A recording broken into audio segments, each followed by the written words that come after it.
Dag sê, en wat 'n uitasem naweek van sport was dit nie gewees nie. My naam is Simon Rickert. Ons begin met rugby, ons sal kyk na cricket en dan so 'n bietjie golfnuus. Die Springbokke het hulle onoorwonde reeks tot 6 wedstryde verleng met 4-3 teenoor Italië se 1, want die eindtelling Suid-Afrika 32 en Italië 14. En dit in Turyn gewees, maar dit was nie 'n wedstryd sonder 'n kontroversie nie. Dit het sosiale media daarna aan die gons gehad. Kom ons kyk vinnig na die wedstryd. Franco Mostert se rooi kaart in die 14de minuut. Die Bokke vroeg in die wedstryd net tot 14 spelers verminder. Rassie het onmiddellik gereageer met 3 vervangings in die eerste helfte en sy taktiese skerpte daar gewys. Marco van Staden, die eerste 3 van die wedstryd gedruk en later is hy self met 'n geel kaart van die veld gestuur, wat die Bokke tot net 13 spelers verminder het. André Pollard het die tellbord aan die gang gesit met strafskoppe. Monay van der Berg, Grant Williams en Ethan Hooker het die telling afgerond met 3 in die tweede helfte. En dan die Bok Bombank weer sy krag gewys. Kwagga Smith het die leierskap oorgeneem, die kapteinskap leierskap oorgeneem en 'n inspirerende vertoning gelewer terwyl Manie Libbok en Williams die agterlyn laat skitter het. Kontroversie het voortgeduur met die nuwe rooi kaartreëls van Wêreld Rugby sedert die Julie toetse. Erasmus se span het 2 weke agtereenvolgens 'n speler verloor, eers Lode Jager as jy reg onthou en nou Mostert. En ons vra of die foul play review bunker nie eerder gebruik moes gewees het nie. Daardie gesprek sal verseker voortgaan. Maar wat uitstaan is die Bokke se vasbenaderheid om nie te verloor nie, selfs met 'n onervare span en 13 spelers het hulle momentum teruggewen en die wedstryd beheer. Damian Willemse is tereg as speler van die wedstryd aangewys. Sy werkverrigting was bo verdenking en die Bokke uit benarde posisies gehelp. Die volgende stop is Dublin, waar Erasmus se manne die ure gaan aandurf. Dis volgende naweek. Kom ons kyk gou weer net na die puntemakers.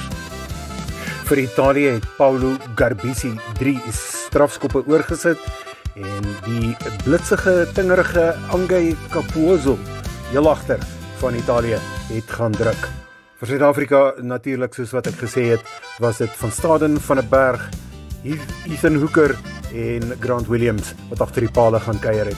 Pollard se skopvoet was in die kol met 2 strafskoppe en 2 doelskoppe en Manie Libbok het 1 doelskop oorgeskop. Ander uitslae, Engeland het met verrassende 33-19 oor 'n sukkelende Nieu-Seeland getriomfeer. Wallis het Japan met 'n enkele punt 24-23 geklop en die Franse het Fiji met 34-21 geklop. Ierland het die pyp gerook teen Australië, 'n sukkelende Australië ook 46-19. En Sondag se laaste wedstryd was dit Argentinië wat in die dood snikke vir Skotland met 33-24 verras het, nadat Skotland lank voorgeloop het. So 'n bietjie junior rugby nuus. Die Suid-Afrikaanse onder 19 akademie span het in Europa getoer die afgelope 2 weke. Ongelukkig verlede naweek 2012 teen Frankryk verloor, maar die bordjies verhang met 'n skitterende oorwinning oor Ierland in Cork Vrydag aand, toe hulle 32-22 gewen het en hulle is op pad terug Suid-Afrika toe. Nou 'n bietjie cricketnuus. Suid-Afrika wen die eerste toets in Indië, die eerste keer in 15 jaar in Kolkata by Eden Garden. Uitstekende 55 nie uit nie van die kaptein Bavuma en Bosch 25 het die Suid-Afrikaners laat draai met 159 en 153, terwyl Indië 189 en 93 almal uitgehaal het met 'n skitterende bowlvertoning van Simon Harmer, 4 vir 21. Hy natuurlik ook die speler van die wedstryd. So Suid-Afrika wen met 30 lopies en hulle loop voor in die reeks 1-0. Laastens 'n bietjie golfnuus. Rory McIlroy het sy sege van die jaar voortgesit toe hy met groot drama Sondag Arend op die laaste puitjie aangeteken het. En dit het uitspeel beteken teen Mats Fitzpatrick. Fitzpatrick weggeloop met die seisoen se laaste DP Wêreld Tour kampioenskap vir 'n 3de keer agtereenvolgend. Maar McIlroy wen tog vir die 4de keer die Race to Dubai titel wat om die top Europese speler van die jaar maak.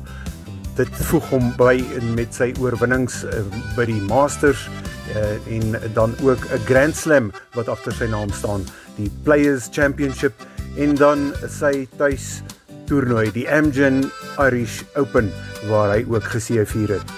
McIlroy het ook gehelp dat span Europa die Ryder Cup kon inpalm.